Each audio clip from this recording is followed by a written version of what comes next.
सनातन धर्म में एकादशी व्रत बहुत ही पवित्र, शांतिदायक और पापनाशक माना गया है।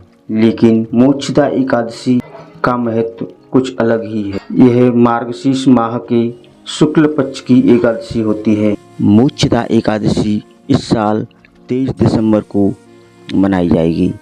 इसका व्रत 23 दिसंबर 2023 शनिवार के दिन रखा जाएगा। मोक्षदा एकादशी का व्रत करने से क्या पुण्य फल प्राप्त होते हैं और मोक्षदा एकादशी की क्या पौराणिक कथा है, ये हम आपको इस वीडियो में बताएंगे। तो मित्रों, वीडियो को पूरा देखें और चैनल पर नए हैं तो चैनल को सब्सक्राइब करें और वीडियो पसंद आए तो वीडियो को लाइक करें।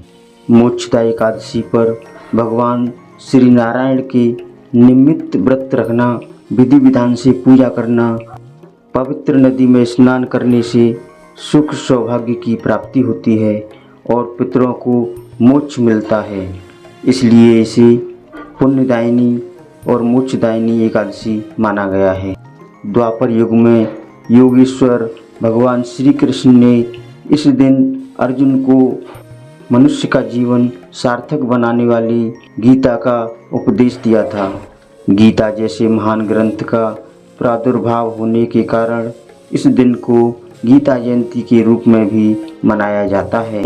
धर्मशास्त्रों के अनुसार मोक्षदा एकादशी का व्रत करने से पूर्वजों को उनके कर्मों के बंधन से मुक्ति मिलती है और व्यक्ति के पाप नष्ट होते हैं।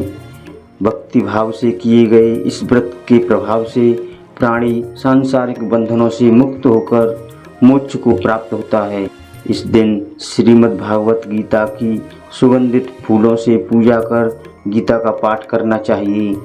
गीता पाठ करने से मनुष्य के सभी कष्ट दूर होकर उसे धर्म, अर्थ, काम और मोक्ष की प्राप्ति होती है।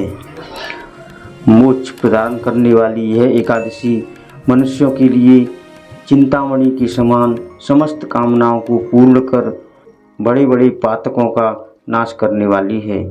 इस व्रत को करने से प्राणी के जन्म जन्मांतर के पाप क्षीण हो जाते हैं और जन्म मरण के चक्र से मुक्ति मिलती है। मोक्षदा एकादशी का व्रत रखने से व्यक्ति को मोक्ष की प्राप्ति होती है।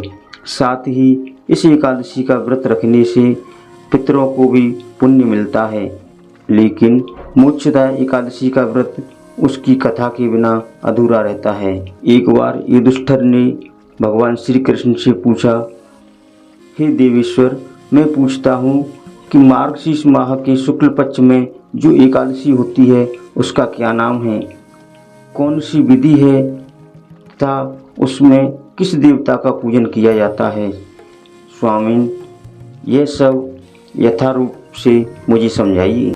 तब श्री कृष्ण ने कहा, हे नृपश्रेष्ठ, मार्गशीर्ष माह के शुक्ल पक्ष की एकादशी को मोक्षदा एकादशी कहते हैं, जो सब पापों का अपहरण करने वाली है।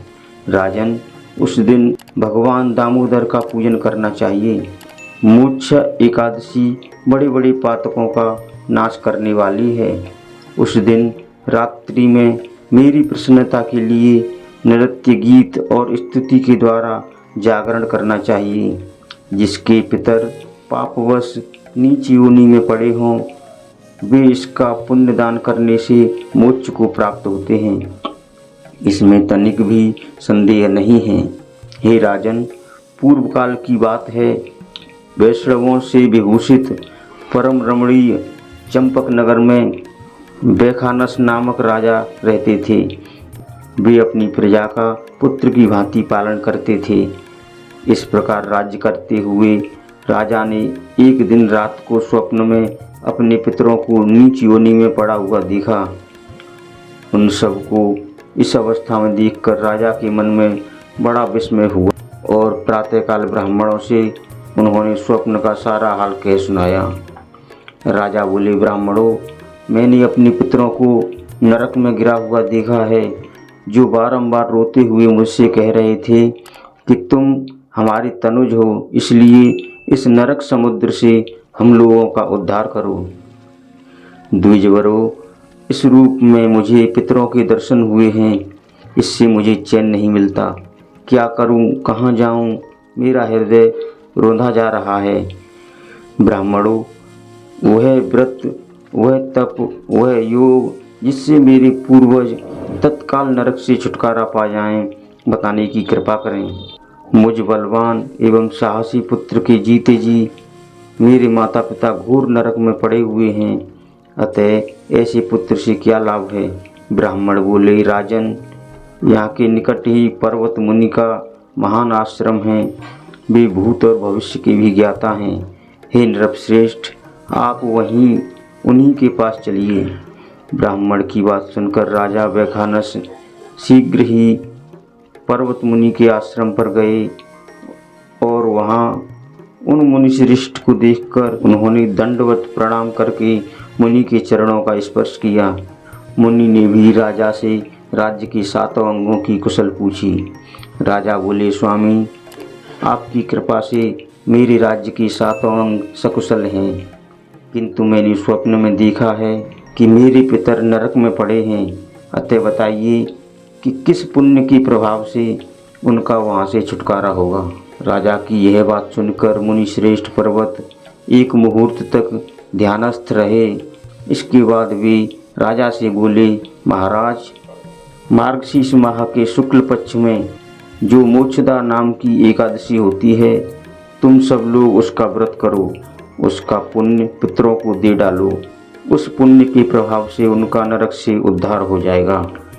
भगवान श्री कृष्ण कहते हैं कि युधिष्ठिर, मुनि की यह बात सुनकर राजा पुनः अपने घर लौट आए। जब उत्तम मार्गशीर्ष माह आया तब राजा वैखानस ने मुनि की कथानुसार मोक्षदा एकादशी का व्रत करके उसका पुण्य समस्त पितरों सहित पिता को दे दिया और उनके पूर्वजों का उद्धार हो गया।